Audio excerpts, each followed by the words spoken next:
Então hoje a gente vai falar sobre a vida das estrelas e aí as próximas aulas a gente vai recuperando esse tempinho, porque as outras aulas são mais rápidas. A vida das estrelas é um assunto super importante porque depois ele vai servir de base para a gente entender muita coisa sobre galáxias e sobre o universo, tá? Porque, claro, as galáxias e o universo são constituídos por estrelas. E estrelas, digamos, no que a gente chama de fase adulta da sua vida. Então, isso que eu vou mostrar hoje vai ser muito importante mais para frente também. Sobre a vida das estrelas, naturalmente, a gente começa falando de como elas nascem, né? A gente já falou um pouquinho quando eu apresentei para vocês sobre a formação do sistema solar. Então, vocês já têm uma ideia, mais ou menos, de como é que uma estrela nasce, né? Tem uma nuvem de gás, o modelo clássico de formação de uma estrela, nascimento, né? Você tem uma nuvem de gás grande girando, tá? Girando. Essa nuvem de gás, então, ela gira em torno de algum eixo, né? Então está girando aqui em torno de algum eixo. E essa nuvem de gás, ela tem uma massa própria e se você pegar, né, um ponto aqui, né, ele vai estar atraindo, né, gravitacionalmente, toda a estrela vai estar sentindo uma atração gravitacional normalmente direcionada para um lugar próximo desse ponto, no centro. Se ela for esférica, vai ser bem no centro, tá? Mas então ela vai sentir, né, uma atração gravitacional. Esse lado puxa esse outro, que puxa esse. Todo mundo aqui se puxa, é uma autogravitação, tá? E aí ela começa então a colapsar essa nuvem de gás, vai colapsando. Só que como ela está girando, ela não faz um simples colapso. Ela colapsa e aumenta a velocidade de rotação. Aumenta a velocidade de rotação porque ela precisa conservar essa grandeza que eu já tinha falado antes para vocês, que é a gente pode chamar, né, de quantidade total de rotação dessa nuvem. Quantidade total. Que os físicos chamam de momento angular. Mas você pode pensar que a rotação não pode sumir. E quando eu colapso, diminui o volume desse objeto, aumenta a velocidade de rotação para compensar essa diminuição do tamanho do objeto, ele roda mais rápido. Tá? É mais ou menos isso mesmo que acontece fisicamente, né? Os físicos têm uns termos mais bonitos para explicar isso, mas é mais ou menos isso que acontece, né? Conservação do momento angular. Então, esse colapso vai formar aqui no centro uma estrela e a rotação mais rápida faz com que se forme, né, um disco aqui em volta dessa estrela de onde vão sair os planetas. Esse é o modelo padrão. A gente acredita que aconteceu com o Sol, explica relativamente bem a formação do nosso sistema solar. Agora, para ter certeza de que é isso mesmo que acontece, a gente precisa ir observar outras estrelas no universo que estão se formando ou em alguma fase dessa formação. Felizmente, a gente tem muitos objetos assim no universo para observar, tá? Então aqui algumas imagens, duas imagens de regiões de formação estelar. Você vê que é uma região que tem grande quantidade de gás e muitas estrelas aqui nessa região aqui central, tá? Pela análise do espectro dessas estrelas, a gente sabe que são estrelas jovens. Daqui a pouquinho eu vou explicar para vocês o que caracteriza essas estrelas jovens no espectro delas. Vou mostrar daqui a pouco, tá? A gente vai discutir um pouco mais. Então, são todas estrelinhas bebês. Algumas vezes isso aqui é chamado de berçário estelar, inclusive. É uma região onde nascem essas muitas estrelas aí, tá? Aqui, então, a gente tem no visível e aqui no raio-x, tá? No raio-x, indicando, lembra que raio-x é comprimento de onda, que indica fótons de altíssima energia. Então, a gente sabe que estão acontecendo processos de que geram muita energia nessa região ali, porque é uma região que tem uma intensa luminosidade em raio-x, tá? Aqui é uma simulação de computador mostrando o processo de formação estelar, ou seja, a gente observa, né? Tem várias regiões no espaço onde estão se formando estrelas e a gente observa, obtém dados disso e depois a gente, para tentar explicar, né, ou tentar validar os modelos que a gente tem para o mecanismo de formação estelar, a gente tenta calcular, então, um modelo no computador do processo todo de formação estelar e ver se esse modelo que a gente calcula confere com as coisas que a gente observa. Tá? Se as coisas não batem, eu tento identificar se há um problema no meu modelo, em primeiro lugar, e também nos meus dados. Na verdade, a gente faz isso simultaneamente, né? Tanto os grupos observacionais, quanto os grupos teóricos e os grupos computacionais, todos eles estão trocando informação continuamente, tentando refinar esses modelos e também obter dados, observações mais interessantes para poder definir detalhes mais finos desses modelos, tá? Então, aqui é uma simulação dessa de computador. Aqui, ó, essa barrinha que você está vendo aqui, ó, são 500 anos-luz, unidades astronômicas. Lembra que uma unidade astronômica é a distância da Terra ao Sol, né? Então, aqui seria 500 unidades astronômicas. E aqui o tempo, ele vai aumentando, tá? Então, começa aqui bem no início e depois vai aumentando o tempo aqui. E ele vai mostrando o processo de formação, a dinâmica de formação. O que é interessante nessa simulação, que é uma simulação bem recente, feita no ano passado, é uma coisa que a gente não conhecia, que nesse processo de formação em que a nuvem vai colapsando, né, tem pequenos nodos ou regiões mais densas de gás nesse disco. Essa nuvem aqui, né, ela não colapsa inteira de uma só vez aqui para o centro, de maneira homogênea. Se formam em alguns pontos dessa nuvem alguns pequenos nódulos, tá? Mais densos aqui. E vai se formando um disco, né?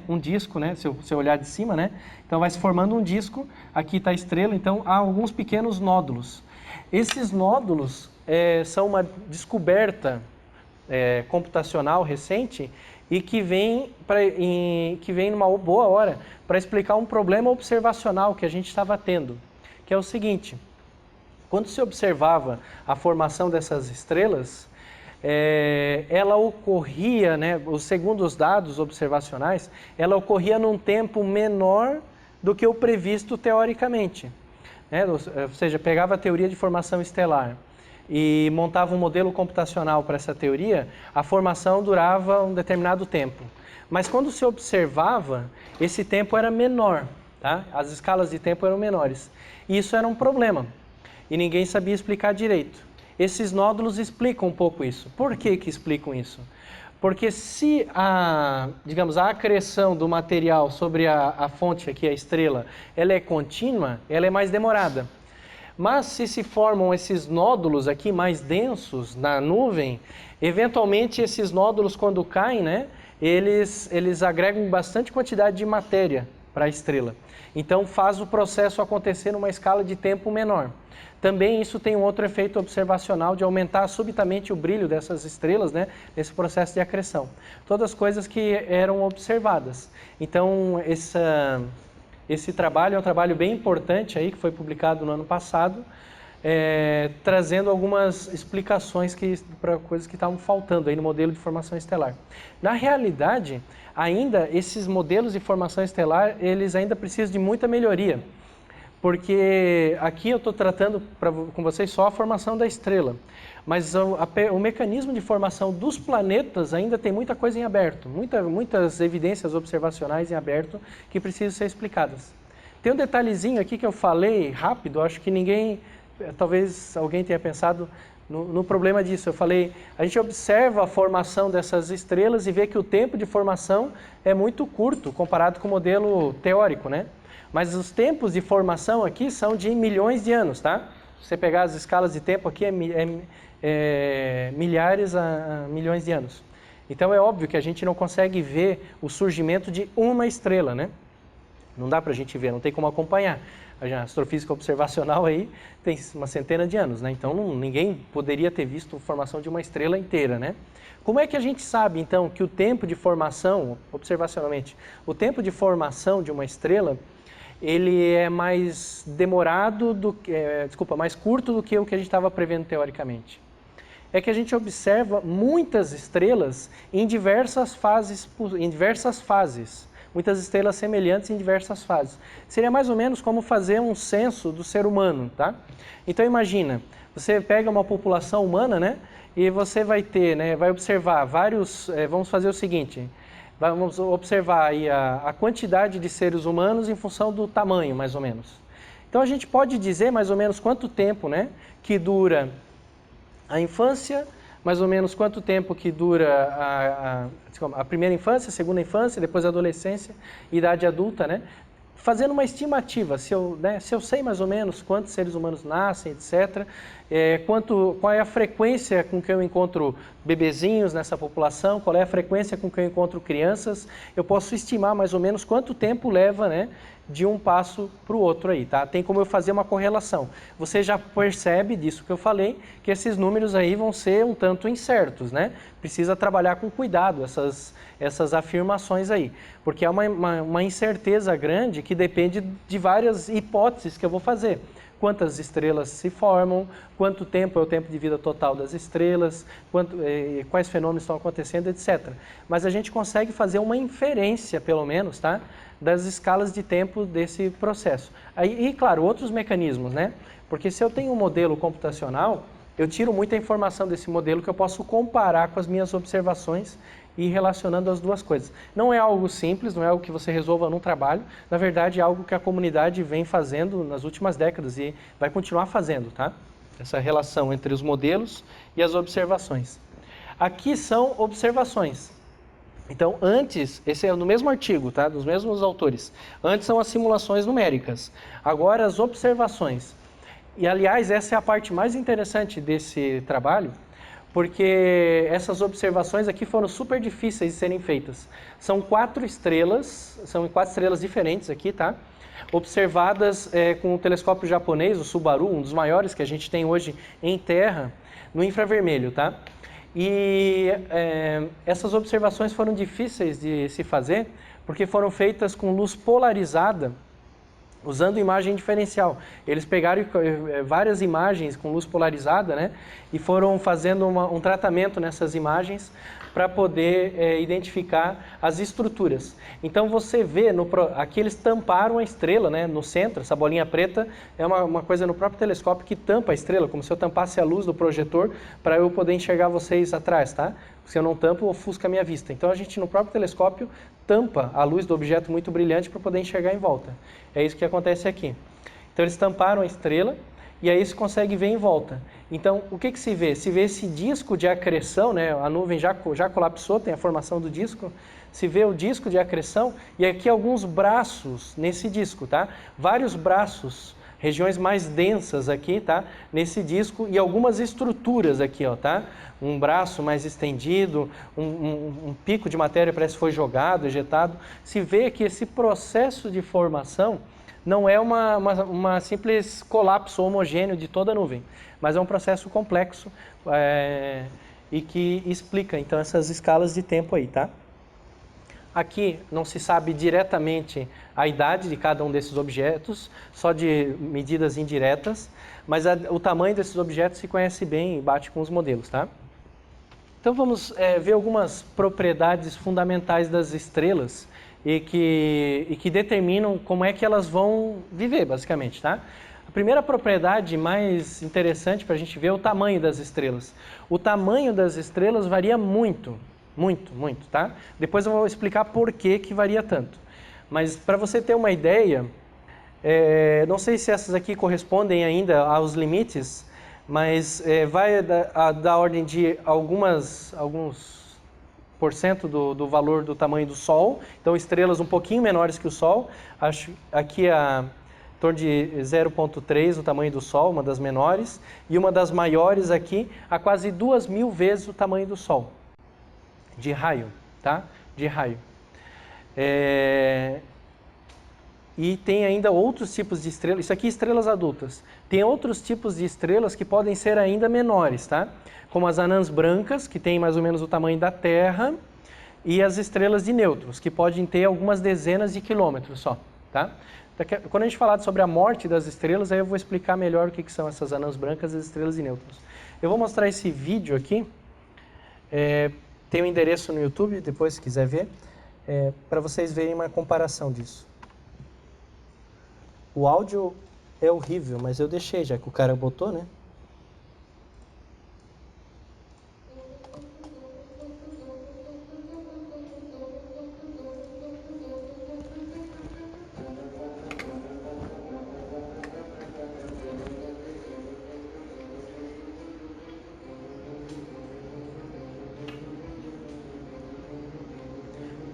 Então ele começa com os planetas do sistema solar, né?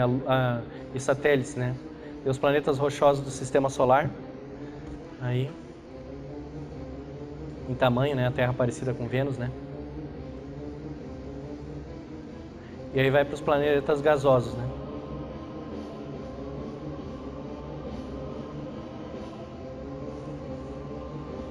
E aí é a transição entre planeta e estrela. Ó. Júpiter é um dos maiores planetas que a gente conhece e a estrela, o Sol.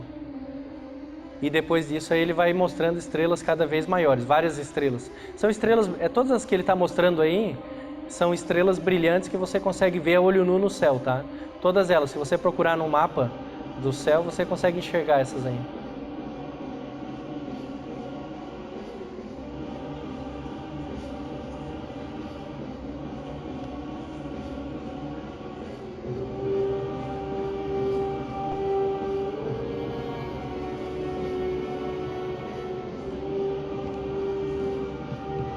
Então essa é a maior conhecida na época que ele fez o vídeo. Daí agora ele vai fazer uma gracinha aí.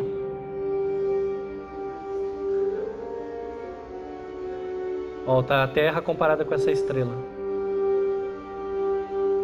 Então ela tem um diâmetro aí, tudo isso de quilômetros, né? A gente não consegue imaginar esse tamanho. Então ele vai falar, coloca um avião, né, voando a 900 km por hora em torno da estrela aí. Quanto tempo ele levaria para dar a volta na estrela? Levaria mais de 1000 anos, tá? Para dar uma volta na estrela.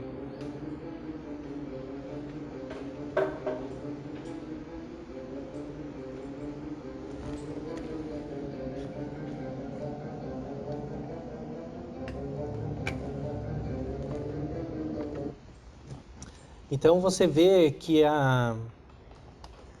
as diferenças de tamanho entre as estrelas são brutais, tá? Muito, muito grandes. Mas mais importante para nós não é a diferença de tamanho entre as estrelas, é a diferença de massa das estrelas. Porque, como eu vou mostrar daqui a pouco, o fator que controla essas diferenças de tamanho, o tempo de vida, como que uma estrela vai viver, é sempre a massa, tá? E não o tamanho dela. Então, a massa é algo que é definido no nascimento da estrela.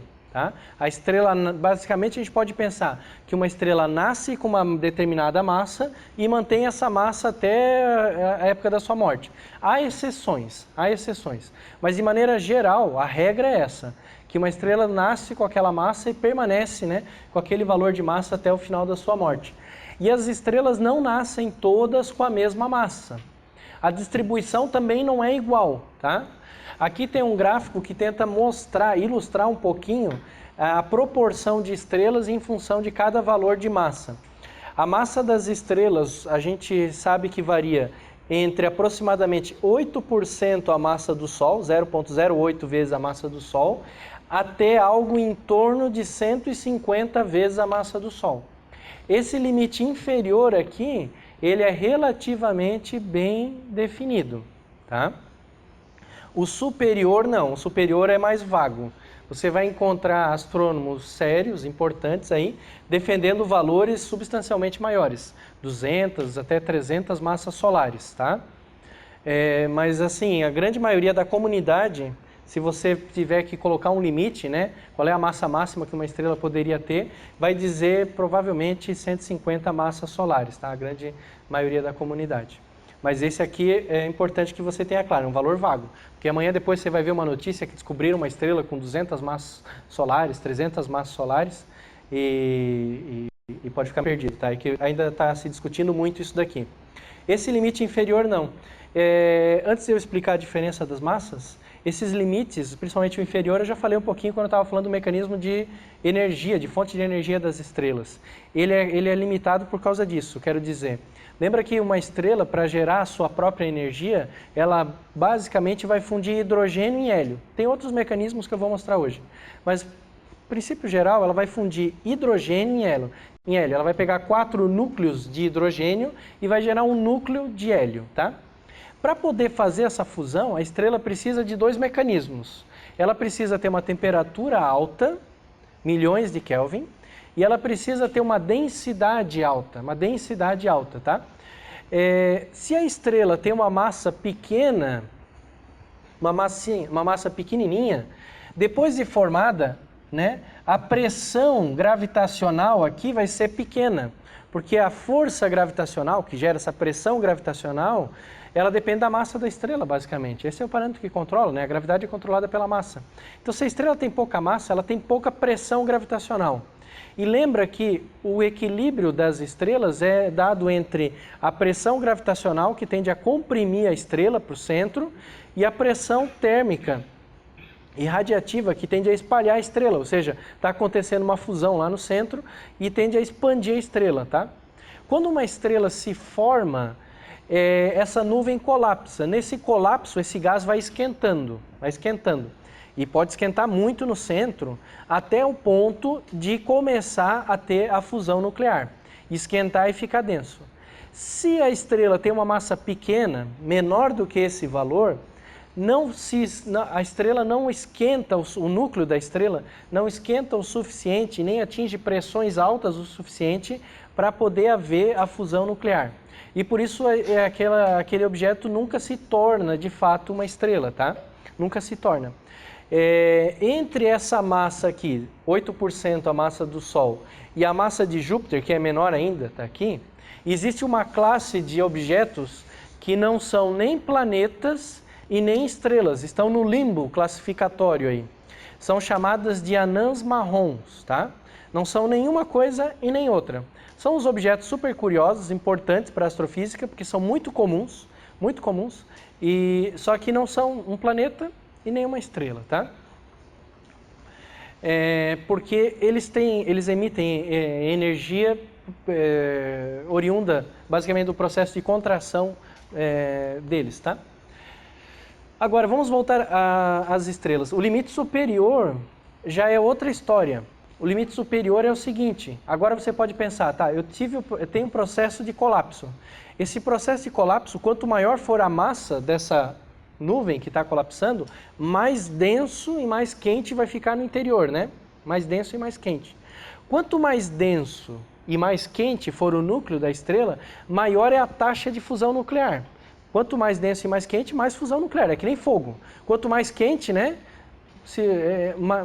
Mais fácil, né? Aumentar a temperatura de uma churrasqueira. Você joga carvão lá, quanto mais quente tiver, mais vai queimar, né? Então, se eu tenho uma massa grande colapsando, a temperatura e a densidade atingem valores altíssimos, a taxa de fusão nuclear atinge valores enormes também. E aí o que acontece é que há um desequilíbrio entre a força gravitacional, que colapsa, né, a estrela, e a quantidade de radiação e energia que tende a espalhar a estrela. Como a fusão é altíssima, a pressão térmica e radiativa de expandir a estrela, vence a gravidade. E a estrela começa a perder pedaços, espalhar, tá? Ela começa a emitir ventos solares enormes. A estrela literalmente se desfaz, tá? Então, é um processo super difícil de pegar observacionalmente, porque se você observa um objeto desse, você vai ver, não uma estrela, você vai ver uma região de gás altamente ionizado, e você não consegue enxergar direto através dessa região, tá? Você vai ver os pedaços da estrela que estão sendo ejetados naquela região.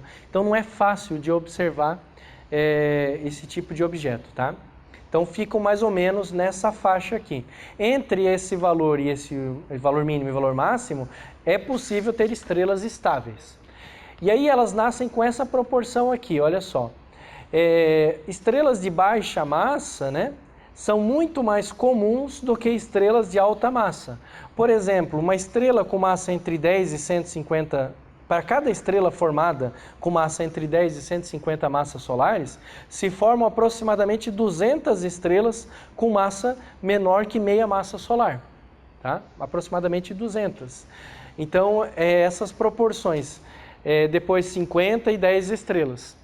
Eu quero dizer que se você olhar para o céu de noite, a grande maioria das estrelas que você vai observar vai ser estrelas de baixa massa, estrelas com massa menor que o Sol. Isso se você pudesse ver todas as estrelas indistintamente.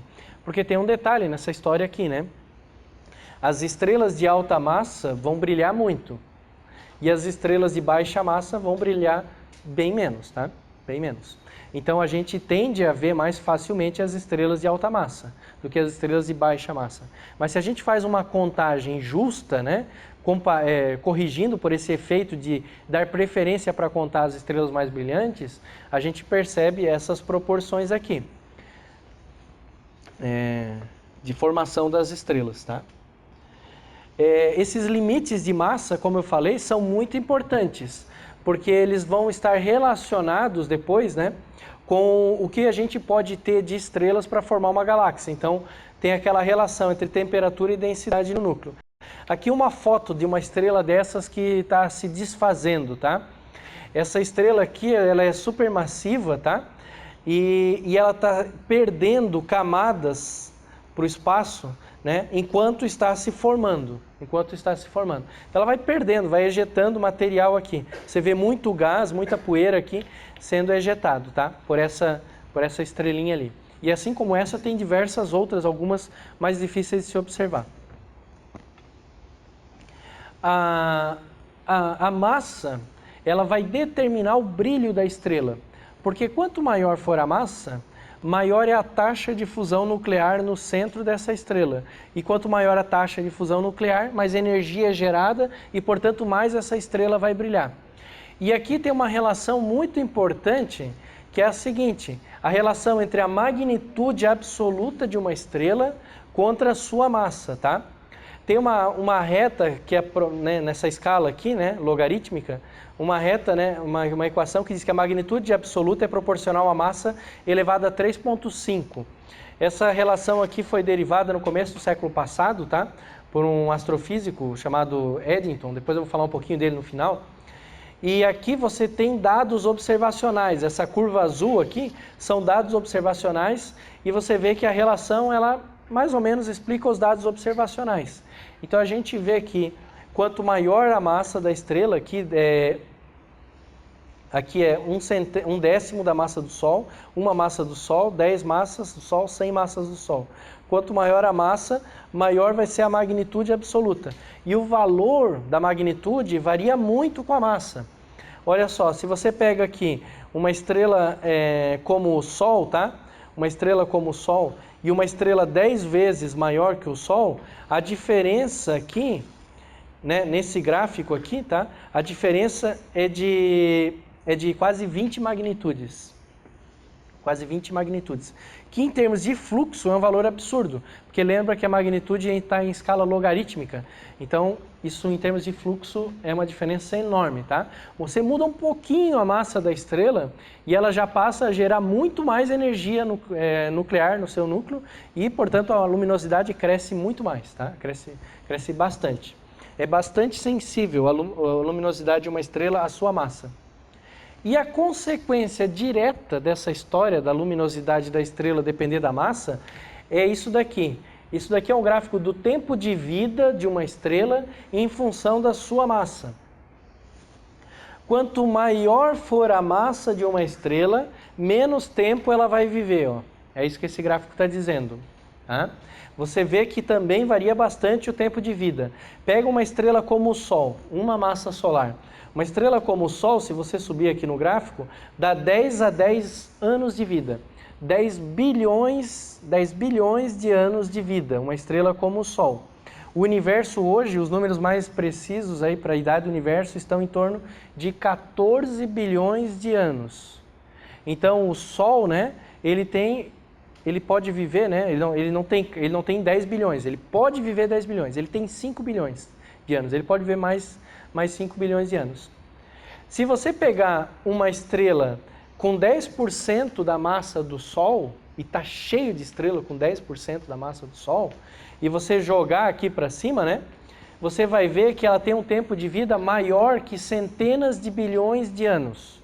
Então, em princípio, uma estrela com um décimo da massa do Sol vai viver, né, muito mais do que o nosso universo já viveu. Muito mais. Uma estrela com um décimo da massa do Sol que tiver sido formada no começo do universo, no primeiro instante que foi possível formar estrelas, hoje ainda é uma estrela no começo da sua vida. Universo com 14 bilhões de anos, tá? Porque essa estrela pode viver centenas de bilhões de anos. Então ela ainda está começando a vida dela. Por outro lado, se você pega estrelas mais massivas, uma estrela com 10 vezes a massa do Sol, ela vive muito pouco, comparado com essas que eu estava falando agora. Ó. Você pega 10 vezes a massa do Sol, essa estrela vai viver aqui de 100 a 200 milhões de anos só. 10... Não, nem isso. É de 10 a 20 milhões de anos. É 10 a 7, tá? Então ela vai viver, né? Aqui é 1 milhão, aqui são 10 milhões de anos, 100 milhões de anos. Então essa estrela vai viver aqui 10, 20 milhões de anos só. Uma estrela com 10 vezes a massa do Sol. Portanto, se tivesse uma estrela na nossa redondeza aqui, próximo de nós, né? Que tenha surgido enquanto os dinossauros estavam na Terra, essa estrela hoje já teria se extinguido, já teria morrido, tá? Então vê como é diferente as escalas de tempo, né? E estrelas mais massivas vivem aqui 1 ou 2 milhões de anos só, tá? Poucos milhões de anos. Veja como é brutal essa escala de tempo. Eu falei que tem estrelas com décimo da massa do Sol que poderiam ter nascido no começo do universo e ainda estariam no começo da sua vida, tá? Porque viveriam centenas de bilhões de anos. E as outras lá, né, com 10 vezes a massa do Sol, só algumas poucas dezenas de milhares de anos. O que causa essa diferença? A massa, claro. Mas o que a massa faz? A massa faz, lembra, aumentar a taxa de fusão nuclear. E acontece que a estrela tem uma quantidade limitada de matéria para fazer fusão nuclear, tá? Então você pensa, tá, mas a estrela tem uma massa grande. Se ela tem massa grande, ela pode ter mais matéria para fazer fusão nuclear, então pode viver mais tempo do que uma estrela que tem massa pequena. Não é assim a conta, porque a taxa de fusão nuclear não cresce de 1 para 1 com a massa. Ela não é linear, a gente diz em matemática, tá?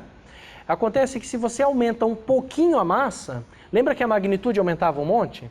Se você aumenta um pouquinho a massa, a taxa de fusão nuclear aumenta um monte também. E, portanto, a quantidade de hidrogênio que vai ser fundido também aumenta um monte. No final da história é o seguinte, uma estrela de baixa massa queima a sua própria massa bem devagarzinho.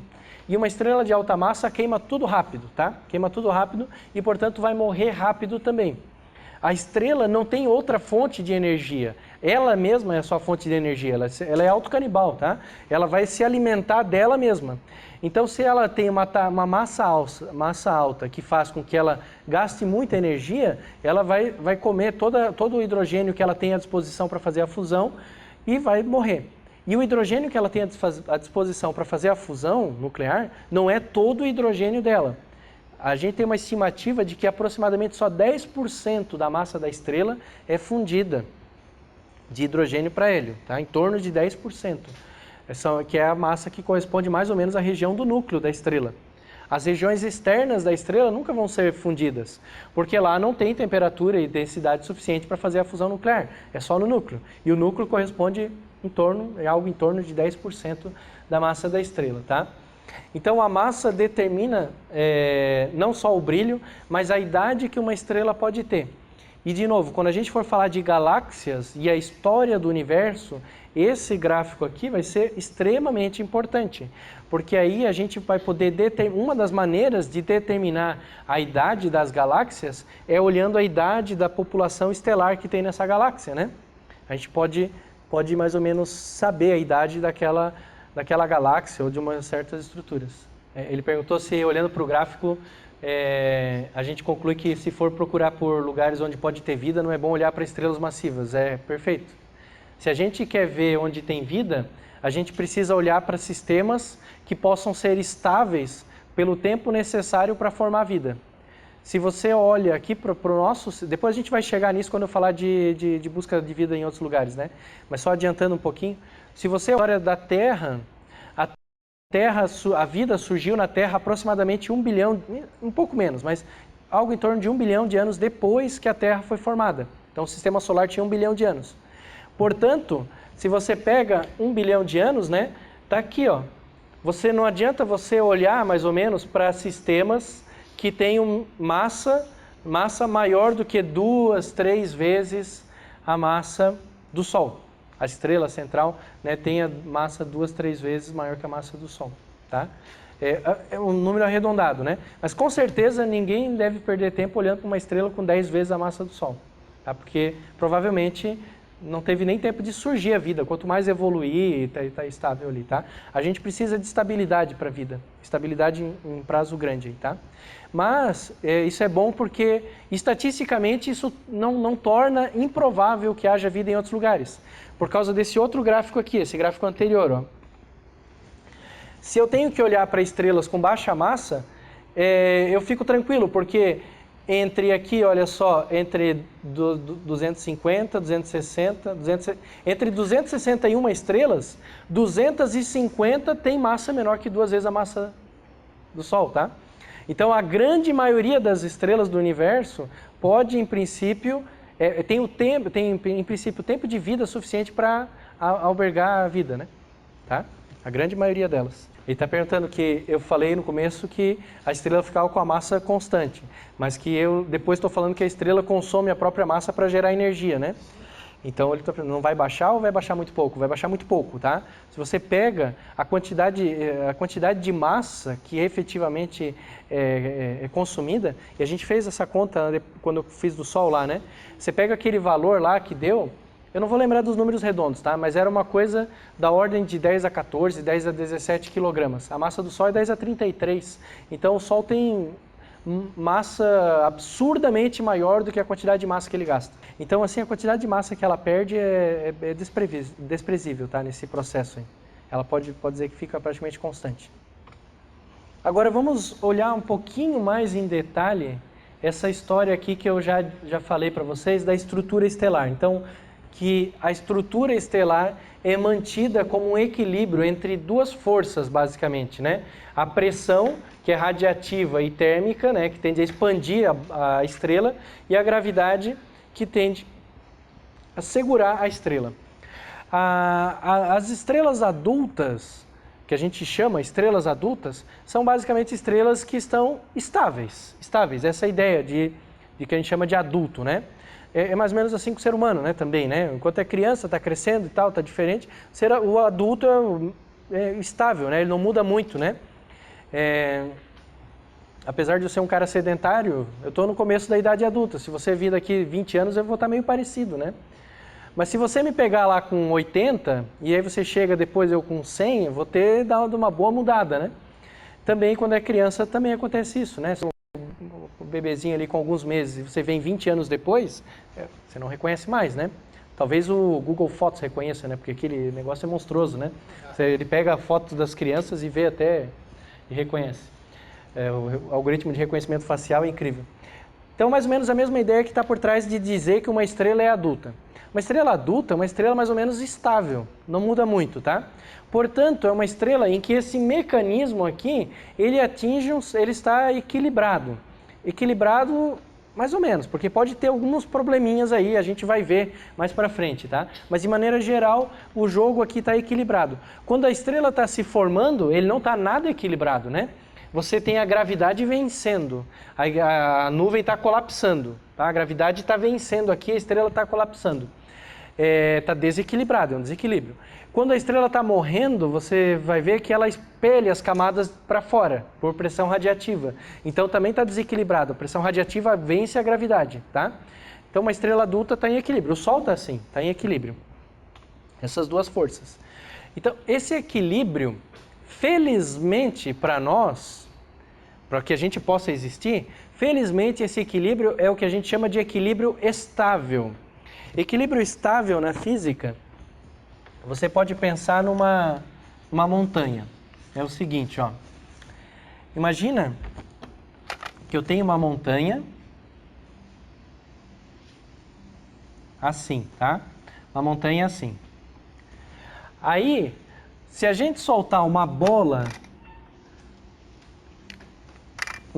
né? Aqui é o ponto mais alto. Eu coloco a bola perfeitamente aqui em cima, essa bola fica parada. Se eu coloco no ponto exato. Se eu coloco ela no ponto exato mais baixo aqui, a bola também fica parada. As duas situações são situações que a gente chama de equilíbrio. A bola está parada, está em equilíbrio, mas elas não são iguais. Você já sabe que se eu tirar essa bola um pouquinho para o lado, ela vai despencar para cá, né? É um equilíbrio instável. Qualquer mudança, por mínima que seja, muda totalmente a configuração daquele sistema ali. A bola despenca. Já aqui, não. Se eu jogar a bola um pouquinho para o lado, ela vai subir e vai voltar, né? É um equilíbrio estável. A bola tende a ficar em torno da posição de equilíbrio, enquanto aqui ela sai da posição de equilíbrio, ela foge, vai embora, tá? Então são dois pontos de equilíbrio, mas pontos que têm propriedades importantes. Agora veja o seguinte, o Sol, as estrelas adultas, estão numa posição de equilíbrio estável, felizmente para nós e para todos os seres vivos. Por quê? Equilíbrio estável. Equilíbrio estável entre as forças gravitacionais que apertam e as forças de pressão térmica e radiativa, que tende a fazer a estrela expandir. Porque se o equilíbrio fosse instável, significa o seguinte, que o Sol perdeu um pouquinho da massa dele, diminuiu um pouquinho a força gravitacional, a força de pressão radiativa começou a ganhar um pouquinho, peteleco de nada, o Sol já se explodiria. Explodiria completamente. Se mudasse um pouquinho o equilíbrio entre as duas forças, tá? Se você jogasse um astronauta no Sol, o Sol ia colapsar, tá? Colapsar de repente. Cai um meteoro, né? Melhor do que matar alguém jogando, mas cai um meteoro. Cai um meteoro no Sol, aumenta um pouquinho a massa, a força gravitacional começa a ganhar de todas as outras e o Sol colapsa. Mas não é isso que acontece, graças a Deus, né? O que acontece é que o Sol está em equilíbrio estável. Se você aumentar um pouquinho a força gravitacional, o Sol vai se desequilibrar, mas volta ao equilíbrio. E mesmo assim as outras forças. Vai mudar de tamanho daí. Vamos ver como é que ele acontece. Ele muda de tamanho, mas vamos ver como é que isso acontece. Acontece assim, olha só. Vamos pegar o Sol aqui, né? Então, isso vale para o Sol, para qualquer estrela em idade adulta. Então, imagina que a gente aumenta um pouquinho a temperatura no núcleo, porque a pressão, né? As forças de pressão dependem do quanto a fusão é feita no núcleo. Então, imagina que eu aumento um pouquinho a temperatura no núcleo. Não importa a razão agora, mas eu aumentei um pouquinho a temperatura no núcleo. Então, aumenta a taxa de fusão nuclear, aumenta a pressão radiativa, né, da luz que está saindo e a temperatura. A estrela vai expandir um pouquinho, vai aumentar de tamanho, um pouquinho, tá? Quando a estrela aumentou um pouquinho de tamanho, tá? Acontece que a força gravitacional aqui vai tentar puxar a estrela de novo para a posição de equilíbrio, tá? A mudança, né, da distribuição de massa aqui faz com que a pressão tende a puxar, né, um pouquinho o Sol para a posição original. Então ele volta. Aí o que acontece é que ele pode voltar, né, a força gravitacional puxou um pouquinho mais, ele voltou um pouquinho mais do que ele deveria, tá? Voltou um pouquinho mais do que deveria. Aí a estrela vai... Aqui eu pulei uma etapa importante. Quando ele aumenta, né, a força gravitacional tende a puxar. Mas acontece outra coisa importante. Quando ele aumenta o volume da estrela, diminui a temperatura no núcleo também. Então diminui um pouquinho aquela taxa de fusão nuclear que estava alta. E aí a força gravitacional puxa, né? Porque diminuiu a pressão radiativa, né? Eu aumentei a fusão, aumenta o tamanho da estrela. Aumenta o tamanho da estrela, ela esfria, diminui um pouquinho a taxa e a gravidade puxa. A gravidade puxou, a estrela comprimiu um pouquinho mais do que deveria ser. Aumenta a taxa de fusão nuclear de novo, porque diminuiu o volume e aumentou a temperatura. E a estrela expande de novo, tá? Esse processo, então, é um processo que sempre fica em torno do equilíbrio. Ele não foge, tá? Não foge dessa posição aqui. É claro que eu poderia ter um aumento, eventualmente brutal, né? E levar para uma posição de equilíbrio instável, mas isso não acontece normalmente, tá? Então, felizmente, as estrelas em idade adulta estão sempre nessa posição aí. Isso é uma pergunta importante. Em termos de tempo, quanto que é essa... É uma pulsação que a estrela faz, tá? Pode variar bastante. Depois, quando eu vou falar, vai ter uma aula ainda nesse semestre sobre estrelas variáveis. Esse tempo pode variar desde escala de alguns minutos para horas, tá? Minutos para horas, que é muito pouco, né? Para uma estrela, né? Mudar de tamanho, né? Até centenas de dias, coisa de ano e tal. Tá? Depende do mecanismo, basicamente depende do mecanismo que gera essa instabilidade, porque essa instabilidade, esse mecanismo vai gerar uma instabilidade numa estrela de massa grande ou numa estrela de massa pequena. E é diferente uma estrela de massa grande pulsar, né, de uma estrela de massa pequena, que é uma estrela menor, tá? Então, conforme a massa da estrela, muda um pouquinho esse mecanismo que gera, e aí muda esses períodos aí também, tá? Mas eu diria assim, se você quiser botar um número na cabeça, algumas dezenas de dias, assim, em torno de dias, tá? Mas tem casos, como eu te falei, né? De horas até casos centenas de dias. Mas a gente vai ver isso na aula sobre estrelas variáveis mais, tá? Outra característica importante que depende da massa das estrelas é a forma da estrutura das estrelas. Lembra que a estrela tem principalmente três partes aí, né? Que seria núcleo, uma zona de transição ali de propagação da energia que é gerada no núcleo para as camadas externas, né? E a fotosfera, sendo bem grosseiro, né? Agora, nessas partes em que eu estou transmitindo a energia, eu posso ter dois processos. Um processo onde a transmissão é feita via luz, que é uma transmissão radiativa, e é um processo onde a transmissão é feita via bolhas de convecção, tá? Bolhas de convecção. Conforme a massa da estrela, muda a estrutura. Se você tem uma estrela massiva, muito massiva, o núcleo dela, aqui em volta do núcleo dela, vai ser convectivo. E depois do núcleo vai ser radiativo, tá? Vai ser convectivo em torno do núcleo, porque se a estrela é muito massiva, ela gera muita energia. E não tem como essa energia sair do núcleo só por luz, só com a luz. Ela precisa de um processo radiativo. A diferença de temperatura logo após o núcleo e as bases mais altas ali, né, a superfície ali, né, é muito grande. Então, só convecção para conseguir levar tanta energia. Se a estrela é uma estrela como o Sol, então ela tem o núcleo, uma camada radiativa e depois a convectiva. E se a estrela é uma estrela bem pequenininha, ela pode ser completamente radiativa quase, tá? Porque como ela é pequenininha, né, a parte externa dela está muito perto do núcleo. Então, o que rege a convecção é a diferença de temperatura. Então, a diferença de temperatura é enorme, ela é quase totalmente convectiva. Isso tem uns efeitos bem interessantes observacionais. A gente pode observar as estrelas e tirar umas conclusões disso daí, que é o que a gente chama de mistura. Porque na convecção eu misturo, né? Eu levo um cara que está aqui para um cara para a superfície.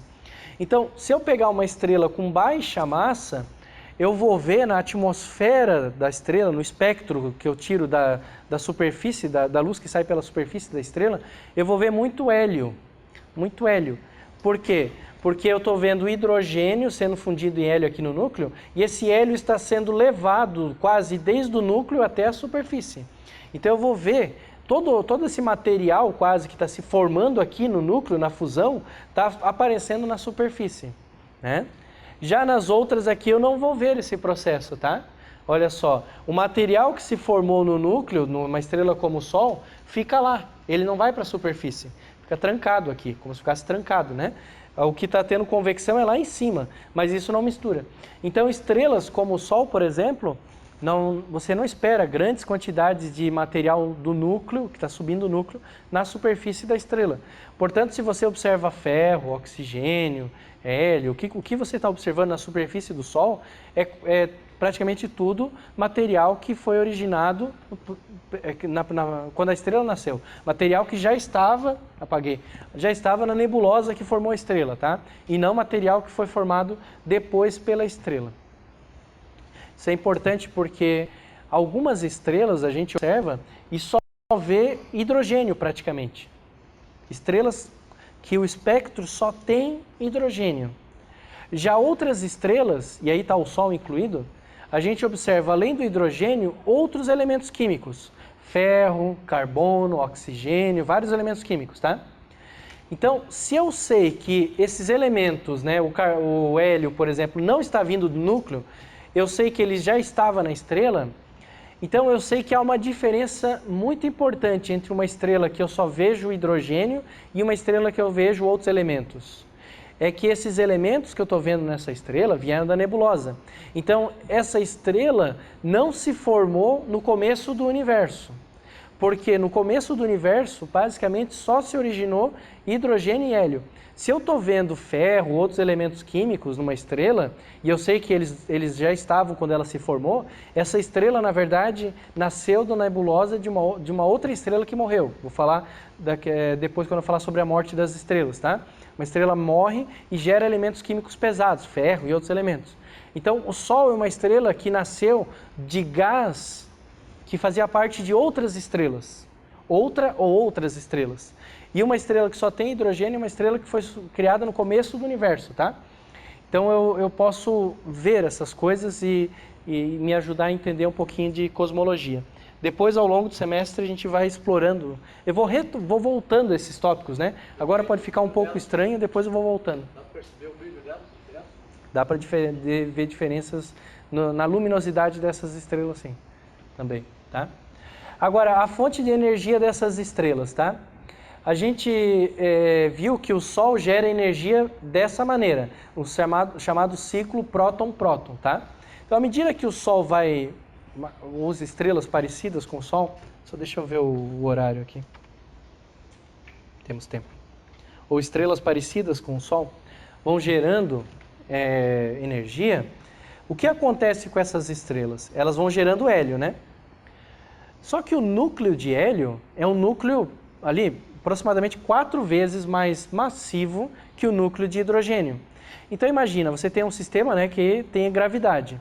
Se você tem um núcleo mais massivo, que é o de hélio, comparado com os vizinhos, que é o de hidrogênio, que tem só um próton, esse núcleo de hélio, ele literalmente afunda nesse meio. Ele afunda, tá? Então, se você tem um núcleo no começo, vamos pensar um núcleo todo de hidrogênio. É minha caneta.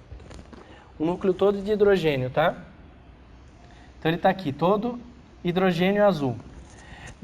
Aí você vai fazendo fusão nuclear e você vai gerando hélio. Então você vai gerando hélio no núcleo, né?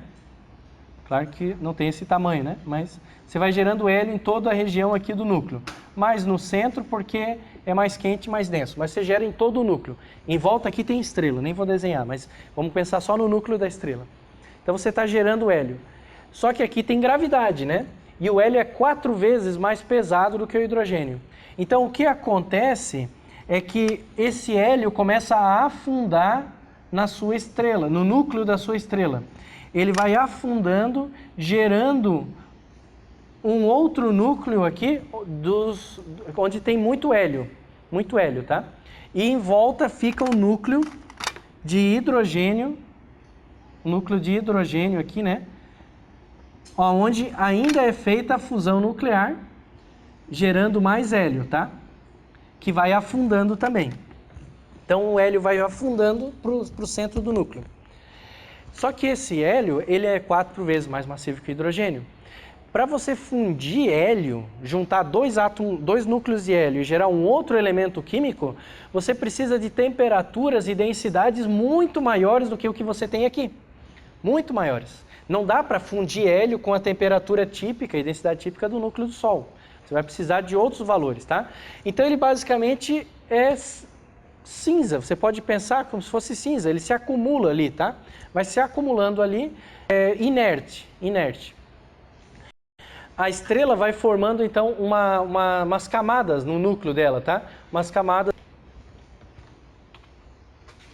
O hélio pode ser fundido com outro núcleo de hélio para gerar outros elementos químicos. Por exemplo, uma reação que a gente chama de triplo alfa, onde você pega 2 núcleos de hélio gera um núcleo de berílio, pega mais um núcleo de hélio e gera, né, um núcleo estável aqui de carbono 12. Carbono 12, esse que tem um monte aqui na Terra, tá? Então você pode gerar o carbono através da fusão nuclear do hélio. Só que aí, para isso, você vai precisar de temperaturas e densidades altíssimas para fazer isso daí. E o que é interessante para a gente, a gente vai explorar, vai aprofundar mais ainda na próxima aula. Mas o que é interessante é que algumas estrelas não têm massa suficiente para chegar nessa temperatura e nessa densidade, tá? Nem todas as estrelas vão ter massa suficiente para isso. Então, algumas estrelas, elas vão fundindo o hidrogênio e acumulando hélio no núcleo, mas não vão ter massa suficiente para comprimir esse hélio e, eventualmente, ele fazer a fusão nuclear do carbono, tá? Mas a maioria das estrelas vai ter essa massa suficiente, tá? Que é mais ou menos a massa do Sol. O Sol tem massa suficiente para isso, tá? Então ele vai poder gerar o carbono, tá? Então você vai ter esse núcleo de hélio aqui, verde, né?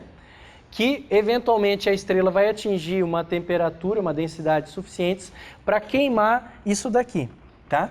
Então esse hélio vai se formar dentro desse núcleo de hélio aqui, um núcleo de carbono, tá? Um outro núcleo de carbono lá dentro, porque o carbono é muito maior que o hélio, então ele vai afundar. Tá? Esse processo aqui, né, é muito importante e tem a ver com a morte da estrela. E aí na aula que vem, que eu vou falar só sobre a morte das estrelas, daí a gente vai ver o que acontece quando se formam essas várias camadas. Antes disso, para a aula de hoje, eu gostaria de discutir um pouco com vocês sobre o chamado diagrama HR. Se você pudesse resumir se você tivesse, né? Você não pode, mas se você tivesse que resumir o conhecimento que a gente tem de estrelas num diagrama ou numa página, com texto, você usaria esse diagrama, tá? Esse diagrama aqui é de longe o gráfico mais famoso da astrofísica, tá? Mais famoso, é o coração de toda a teoria de estrelas. Toda a teoria de estrelas. Ele se chama diagrama HR por causa dos criadores dele. São as iniciais aqui, né, deles, né? O Russell e o Hertzsprung, tá? Então, diagrama HR. Eles trabalharam independentemente nesse diagrama. Na verdade, na época em que eles trabalhavam aqui, você vê no começo do século passado, em volta de 1900, né? 1900 e pouco, foi a época em que a gente compreendeu as estrelas. Compreendemos as estrelas, principalmente o processo de geração de energia das estrelas. Isso foi por volta da década de 20 em diante, porque antes disso não se sabia dos processos de fusão e de fissão nuclear, nada disso. Não se conhecia nada de física nuclear. Então, por volta de 1920 em diante, os físicos aprenderam sobre a fusão nuclear e os processos nucleares em geral. E aí entenderam como é que como é que a energia era gerada numa estrela. E, portanto, puderam entender melhor as estrelas, tá? Então, nessa época, por volta dessa época, tinha um monte de astrofísico trabalhando nesse problema. E esses dois caras aqui eram astrofísicos observacionais e eles fizeram um gráfico, um diagrama de magnitude absoluta contra distância. O que é isso? Então vamos tentar lembrar um pouquinho da aula passada. A magnitude absoluta de uma estrela é o brilho absoluto dessa estrela, ou seja, o brilho corrigido pela distância que essa estrela está até mim, né? Porque se eu tenho uma estrela com certo brilho e coloco ela bem longe, ela aparece apagadinha para mim. Se eu coloco ela perto, ela vai parecer brilhante. Isso é a magnitude aparente, né? A magnitude, brilho, que uma estrela tem, ele é aparente, depende da distância que ela está até mim. Se eu sei a distância até essa estrela, eu posso corrigir e dar a magnitude absoluta. dessa estrela, né? E eu posso calcular a distância até um monte de estrelas pela técnica da paralaxe. Lembra aquela técnica de fechar um olho, abrir o outro, né? A Terra, medir a posição da estrela numa posição da órbita, posição na outra, eu tenho a distância, que é um parâmetro fundamental direto das estrelas. Então a distância até as estrelas é algo que eu meço diretamente, não tem teoria por trás, não tem inferência nenhuma, uma medida direta. Então a magnitude absoluta eu consigo medir de várias estrelas. Então eu pego o céu de noite e meço a magnitude aparente, o brilho de várias estrelas. Pego lá 1000 estrelas. 1000 estrelas que eu meço a magnitude aparente e consigo medir paralaxe para saber a distância. Então eu tenho a magnitude absoluta de 1000 estrelas na minha mão. Tá, beleza. Agora eu vou fazer uma outra medida. Eu vou medir a cor das estrelas. Especificamente, eu vou medir a cor da banda B menos a banda V, né? Azul menos o visível. Eu vou medir para essas 1000 estrelas, eu vou pegar qual é a cor delas, né? A diferença dessas duas fotometrias, aí, dessas duas bandas. E essa cor, lembra, vai me dar a temperatura, uma medida indireta da temperatura da estrela, né? Conforme a cor da estrela, eu tenho a temperatura. Uma estrela azulada, esbranquiçada, vai ser uma estrela bem quente, 10.000 kelvins para cima. Uma estrela avermelhada, alaranjada, amarelada, vai ser uma estrela como o Sol, 5.000, 6.000 Kelvin. Uma estrela vermelha vai ser uma estrela fria, 1.000, 2.000 Kelvin, tá? Então eu estou fazendo um gráfico, basicamente, do brilho da estrela contra a sua temperatura. Só que agora é um gráfico importante do ponto de vista teórico, porque eu sei que o brilho de uma estrela está relacionado à temperatura, porque a temperatura da estrela e o brilho, eles têm a ver com a fusão nuclear, a taxa de geração de energia, o tamanho da estrela, né? Mas isso do ponto de vista teórico. Mas do ponto de vista observacional, esse é um gráfico ideal, porque é um gráfico que não depende de nenhum modelo teórico. A magnitude absoluta é uma grandeza direta, fundamental direta. A cor, ainda que esteja relacionada com a temperatura, não é a temperatura. A cor é uma medida observacional, direta, tá? Uma coisa que eu meço, acabou. Então, se eu fizer esse gráfico, eu vou ter essa figura aqui, ó. Uma figura como essa daqui. E essa figura não tem teoria nenhuma por trás. É uma medida direta observacional. A teoria vem para tentar explicar o que eu vejo. E o que eu vejo nesse gráfico? Então imagina que eu fiz isso para 1000 estrelas no céu de noite, tá? Eu vejo que a grande maioria... Aqui está a cor da estrela, para você se localizar, tá? Eu vejo que a grande maioria das estrelas está aqui, nesse eixo, né? Nesse caminho aqui, tá? E a outra parte importante das estrelas está aqui. Então esse é a absoluta contra a cor da estrela, tá? Contra a cor da estrela. Então aqui vão ficar as estrelas avermelhadas, que são estrelas frias. Aqui as estrelas esbranquiçadas, que são estrelas quentes, tá? Então, a primeira coisa que a gente percebe, há duas regiões nesse gráfico.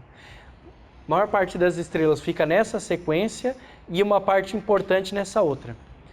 Eu posso fazer esse gráfico para vários grupos de estrelas diferentes, tá? Invariavelmente, a gente vai observar isso dali, duas regiões mais povoadas. Às vezes, e não é incomum, às vezes eu vou observar só isso daqui quase povoado, tá? Só isso daqui. Essa região aqui, essa sequência aqui, que cai nesse gráfico, ficou conhecido com o nome de sequência principal. É onde cai a maior parte das estrelas, tá? Essa daqui, a sequência principal. E agora sim, a teoria para explicar os dados. Então, os dados são ali. Como é que eu interpreto esses dados? Aí vem a teoria. A teoria diz para a gente que na sequência principal estão todas as estrelas que estão em fase adulta. Aquele equilíbrio, tá? Estrelas adultas. E que aqui estão as estrelas que estão morrendo, tá? Estrelas que estão morrendo, ainda não morreram. Dessas aqui eu vou falar na aula que vem, sobre a morte das estrelas. Essas aqui, as estrelas da fase, que estão na fase adulta. A maior parte das estrelas cai ali e não é surpresa. Porque a maior parte do tempo de vida de uma estrela, ela é adulta. Então, se eu fizer esse gráfico, né, se eu for pegar estrelas a esmo no céu, a maior probabilidade que eu tenho é de pegar uma estrela adulta. Não uma estrela que esteja morrendo, nem uma estrela que esteja nascendo. A probabilidade de eu pegar uma estrela numa determinada fase da vida dela é proporcional ao tempo a duração daquela fase. Se eu tenho uma estrela desde o nascimento até a morte, vive aqui, né? Vamos lá, de 0 até 1, vamos colocar nos números redondos. De 0 a 1 é nascimento e morte.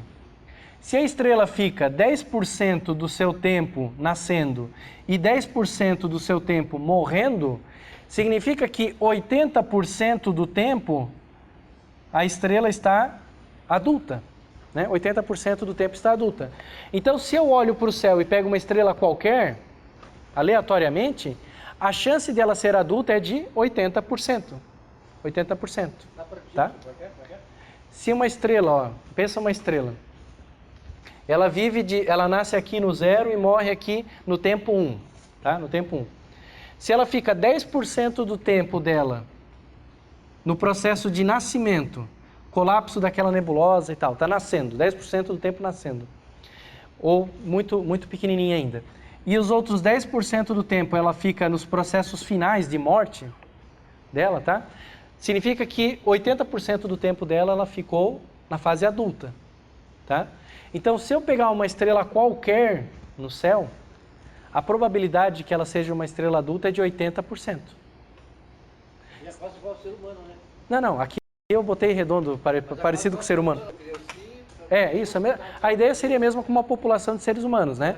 Se uma criança fica ali 10% do tempo na fase inicial de desenvolvimento, depois morte, se eu pego uma população em geral, a maior probabilidade é que seja adulto. Claro que aí tem uns viés nessa história, aí eu preciso ver a taxa de formação de estrela, taxa de nascimento de criança, um monte de coisa, preciso corrigir. Mas eu quero dizer que, nesse gráfico, o lugar onde mais cai estrelas vai ser o lugar onde são as estrelas adultas.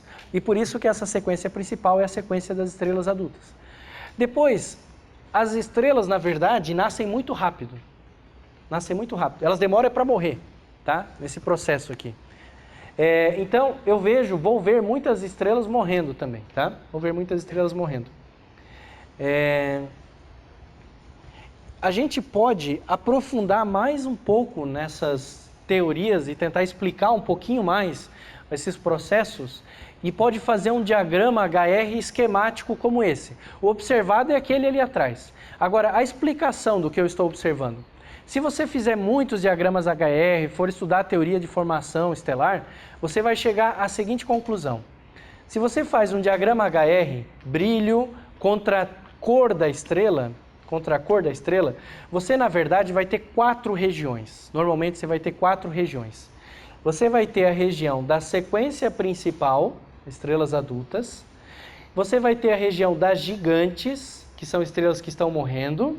Das supergigantes, que ainda estão morrendo.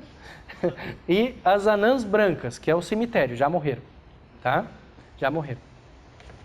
Então, fazendo vários diagramas HRs e tal, você vai ver várias coisas como essa. O diagrama HR não vai ser igual para qualquer grupo de estrelas que você pegue. Se eu pegar estrelas aleatoriamente pelo céu, vai dar um tipo de diagrama HR. Se eu pegar numa regiãozinha onde só está a estrela nascendo, uma região de formação de estrelas, eu não vou ver estrelas morrendo, né? Uma região que tá formando um monte de estrelas naquele momento, uma região jovem. Eu só vou ver estrelas aqui na sequência principal. Tá? Se eu pegar uma região do espaço onde tem um monte de estrelas que já morreram, uma região onde a formação estelar é antiga, eu só vou ver as velhinhas e o cemitério, tá? A sequência principal vai estar quase despovoada. As anãs brancas estão morrendo. As anãs brancas já morreram. São branquinhos. A anã branca, na verdade, você pode pensar como esqueleto da estrela, tá? A gente vai falar dessas aqui, como eu disse na aula que vem. Aqui, olha só que coisa interessante. Então, o brilho contra a cor. Mas não é só isso que muda, tá? As estrelas vermelhas são sempre estrelas mais frias e menores. E as estrelas azuis são estrelas grandes e brilhantes. Estão morrendo, são gigantes. Sim. Elas ficam... Quando a estrela morre, ela aumenta de tamanho. aumenta de tamanho, começa a inchar, né? Você vai no hospital, pega o cara acidentado, ele está inchado, né? É mais ou menos isso. O Júlio não está aqui hoje para... Mas depois a gente, na aula que vem, eu vou falar, tá? E aqui a gente vê, olha só, as escalas. Você tem umas linhas aqui, olha, paralelas, que são em raio, tá? Aqui é um raio solar, aqui são 10 raios solares, 10% e 1/100º do raio do Sol. Então, as estrelas aqui são grandonas, né? Como eu disse, azuis. E o tempo de vida muda bastante. Lembra que o tempo de vida depende da massa. Então, aqui são estrelas que vivem de dezenas a centenas de bilhões de anos. Bilhões. E aqui em cima são estrelas que não vivem quase nada. São estrelas que vivem só alguns milhões de anos, tá? Varia bastante, tá? Então, essas estrelas aqui de cima vão morrer primeiro do que as estrelas aqui de baixo. Se você for numa região do céu que já tem uma certa idade, 30 milhões de anos, 100 milhões de anos, 1 bilhão de anos, você não vai ver essas partes aqui de cima do diagrama HR. As estrelas que você vai ver vão ser estrelas aqui. E depois a gente pode usar isso para medir a idade dessa região do espaço e dessas estrelas, que é o que eu vou mostrar nas próximas aulas para vocês, tá? Esse diagrama HR, observacionalmente, ele foi e é muito importante, porque a gente tira um monte de grandezas, um monte de inferências. Só de eu ter o diagrama HR de uma região no espaço, eu tenho um monte de informação, tá? Um monte de informação, só com o diagrama HR. Agora, mais importante ainda é interpretar o diagrama HR. E aí, eu gostaria de terminar essa aula fazendo uma homenagem para esse sujeito aqui, que, na minha opinião, é o maior astrofísico de todos os tempos, tá? Que é o Arthur Eddington. É a minha opinião, não quer dizer que todo mundo concorda, né? Mas é por quê? Porque esse sujeito aqui, ele teve as principais ideias que permitiram interpretar a vida, o diagrama HR, ou seja, explicar como é que uma estrela nasce e se desenvolve, tá? Ele criou um modelo físico que explicava a estrutura da estrela. Tudo aquilo que eu estava falando para vocês, equilíbrio entre pressão, radiação, zonas convectivas, etc. Tudo aquilo passou pela cabeça dele. Tá? A partir de algumas ideias iniciais dele, né, e algumas contas, por exemplo, aquela relação de magnitude absoluta contra a massa, foi ele quem deduziu. Tá? A partir dos modelos dele. Então, das ideias dele que os físicos desenvolveram os modelos que hoje são aceitos para a teoria de estrutura estelar. Principalmente a questão da pressão de radiação ser alta quando a massa é alta e ter um limite superior para a massa da estrela. Tá? Tudo isso é uma ideia dele também. A fusão nuclear como mecanismo de energia das estrelas foi proposta por ele. Ele é que pensou que, bom, essa história de fusão nuclear que estão acabando de trabalhar aí, pode ser uma boa ideia para explicar a fonte de energia das estrelas. E, inclusive, disse que deveria ser de hidrogênio e hélio. Depois os físicos foram trabalhar nessa ideia, tentar achar uma equação. A gente vai ver um pouquinho disso também. E ele era um cara pioneiro em tudo, né? Porque ele pega aqui a época nele, né? Aqui, ó, 1882 a 1944. Você pega o auge da vida intelectual dele, são os primeiros ali 20, 30 anos de 1900, né? Nessa época estava surgindo a relatividade geral e quase todos os físicos ignoravam a relatividade geral. Ele foi um dos primeiros físicos a estudar profundamente a relatividade geral, inclusive escrever livros sobre a relatividade geral e a propor um teste para a relatividade geral. Foi ele quem bolou o teste que fez um experimento, inclusive no Brasil, em 1919, e que levou a dianteira disso, né? Para tentar ver se a relatividade geral era correta, que era um teste que você media a posição de umas estrelinhas num eclipse solar, tá? Ele coordenou essas coisas. Ele orientou a tese de doutorado do Lemaitre, que foi o criador da teoria do Big Bang. Deu as ideias para o Lemaitre, que depois desenvolveu essa tese do Big Bang. E fez um monte mais de coisa que a gente vai ver ao longo do curso, tá? Então eu gostaria de terminar essa aula falando dele, porque quase tudo que eu falei hoje para vocês surgiu primeiro na cabeça dele, tá bom? Então na aula que vem, a gente vai falar sobre a morte das estrelas.